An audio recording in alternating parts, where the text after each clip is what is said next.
Hi, I'm Toddy. I had an aneurysm 6 years ago. I was cutting trees in the garden when I collapsed.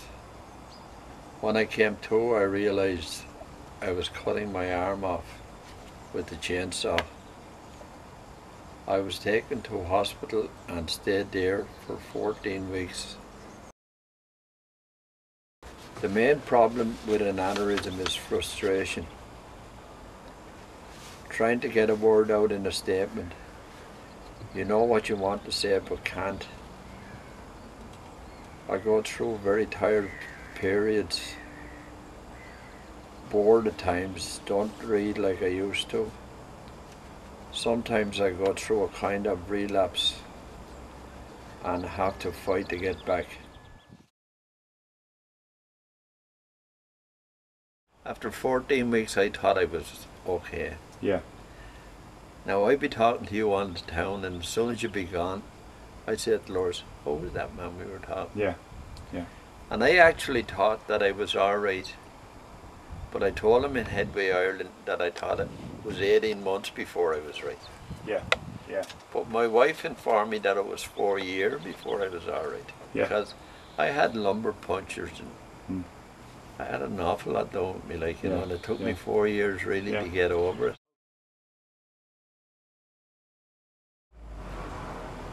But it took me a while, but basically I'm back to almost to where I was. My doctor in Dublin, Robilock, the man that performed the operation, said I have 98% of my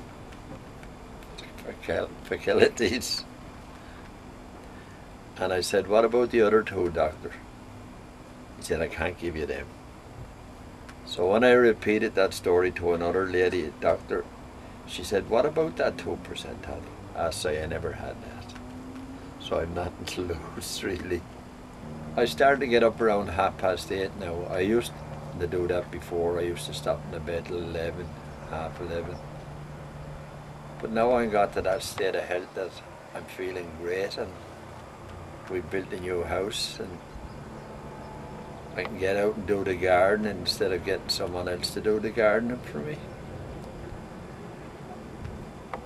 I'm really beginning to enjoy life again, I think, really and truly. And every day is an experience. At the moment now I'm just looking at the boys going around in the boats at the bottom of the garden, which is great. I used to have them, but my doctor said, you'll have to get rid of them, Toddy. He said if you had to have the aneurysm in the boat, there wouldn't have been any hope for you at all.